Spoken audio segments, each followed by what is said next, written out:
In a couple of hours, the Russian president, as well as the defense minister, is going to hold a speech for the Russian nation. And you can find this speech on the YouTube channel Sky News. I believe they're going to transmit it live. Now, there's two things which can happen. The first one, while incredibly hopeful, but also just as incredibly unlikely, is that Russia will cease hostilities. So Putin is going to have a speech saying that, oh, well, at least we tried. Obviously, I do not think this is going to happen. The more likely event is that Russia is going to start a general mobilization. So they're going to officially declare war on Ukraine.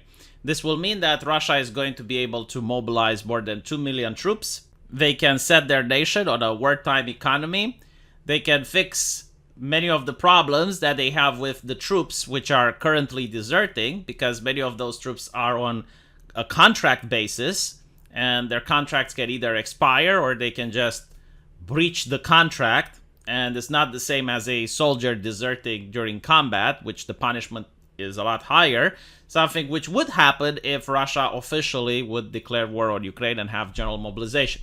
Now, the reason that I think an escalation is more likely than the ending of the quote-unquote special military operation is due to several reasons.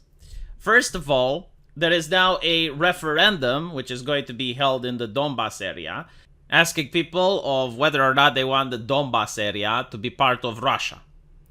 Now, this also happened to a lot of European nations during the Cold War when the Iron Curtain fell.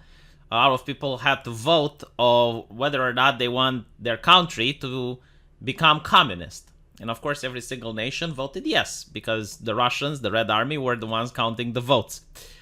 A similar thing I expect to happen in Donbass. The votes will be counted accurately.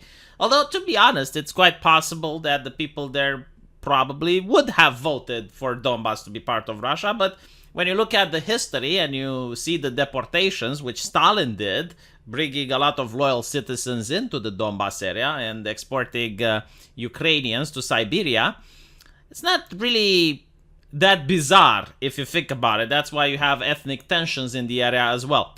But I digress. The referendum, after it passes, of course, the West will not recognize it. Ukraine is not going to recognize it. Russia, probably China and its other allies like Belarus will definitely say, oh yes, well, the people have spoken. I mean, they want to be part of Russia. They are now part of Russia.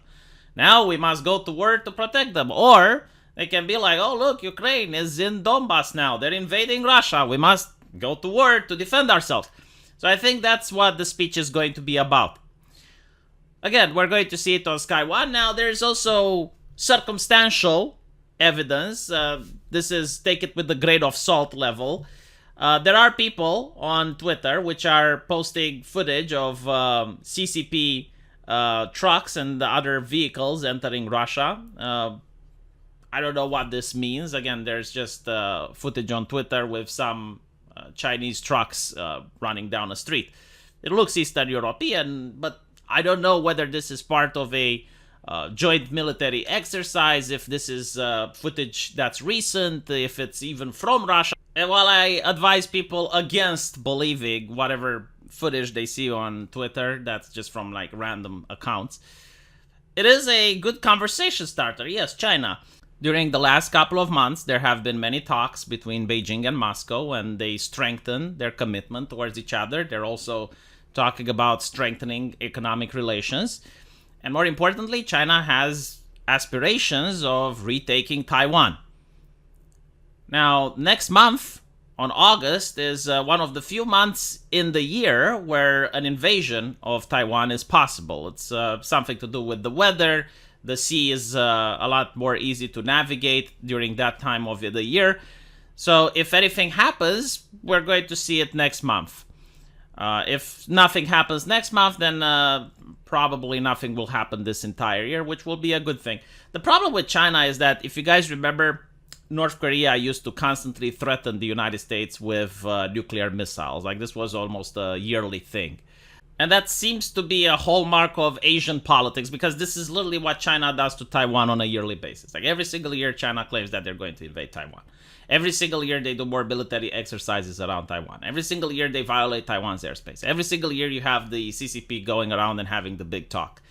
So you need to also take that with a grain of salt. Just because China keeps talking about it doesn't mean it's going to happen.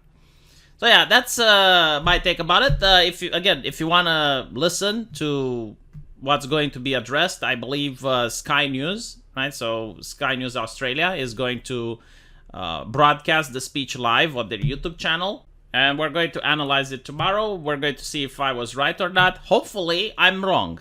Like many times, I want to be wrong on what I'm saying. Like I would very much prefer if Putin would go on and say that he wants to end the special military operation. Like I would love that.